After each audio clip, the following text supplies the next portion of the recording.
अंचलनामा में आप सभी का स्वागत है। मैं हूं शक्ति प्रकाश श्रीवास्तव। नेपाल में फिर होगा तख्तापलट।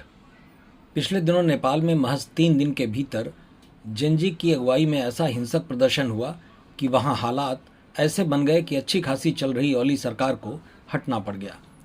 वहां अंतरिम सरकार बनी। उसके बाद नेपाल सुप्रीम कोर्ट की चीफ जस्टिस रही सुशीला कार्की को उस अंतरिम सरकार में प्रधानमंत्री बनाया गया। लेकिन इस अंतरिम सरकार के बने अभी जुम्मा एक हफ्ते भी नहीं बीता कि एक बार फिर ऐसे हालात बनने लगे हैं कि लग रहा है कि फिर से तख्तापलट हो जाएगा।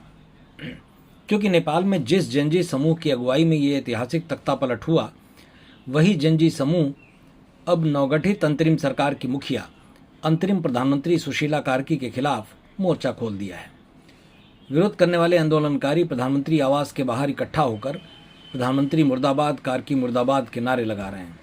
यहाँ तक कि जेनजी समूह की अगुवाई करने वाले समूह के सक्रिय सदस्य सुदन गुरुंग ने मंत्रिमंडल गठन पर विरोध जताते हुए कार्की से इस्तीफे तक की मांग कर दी है। उनका मानना है कि जिस आंदोलन के कारण कार्की प्रधानमंत्री की कुर्सी तक पहुंची हैं, आज वो उसी आंदोलन की मूल बातों को भूल गई हैं। उन्होंने कार्की पर मनमाने तरीके से फैसला लेने का आरोप लगाते हुए कहा कि वो जो अंतरिम कैबिनेट बना रही हैं उसमें जनरेशन जी की राय नहीं ले रही हैं।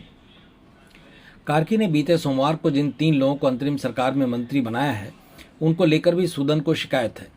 उनका मानना है कि मंत्रिमंडल में शामिल ओम प्रकाश आर्यल का पिछले दिनों छिड़े आंदोलन, प्रदर्शन आदि से दूर दूर तक कोई सरोकार नहीं था, लेकिन उन्हें गृह विभाग जैसे महत्वपूर्ण विभाग का मंत्री बनाया गया है। उनका आरोप है कि आर्यल की नियुक्ति काठमांडू के मेयर बालिंदर शाह के कहने पर की गई है। सुदन ने आशंका जताते हुए कहा कि आने वाले चुनाव में बालिंदर शाह खेल कर सकते हैं, क्योंकि आर्यल बालिंदर शाह के कानूनी सलाहकार रहे हैं। राष्ट्रपति कार्यालय से मिली जानकारी के मुताबिक सुशीला कार्की के नवगठित मंत्रिमंडल में कुलमान घिसिंग को ऊर्जा और भौतिक विभाग, ओम प्रकाश आर्यल को गृह और कानून विभाग और रामेश्वर खनाल को वित्त विभाग का अंतरिम मंत्री बनाया गया है।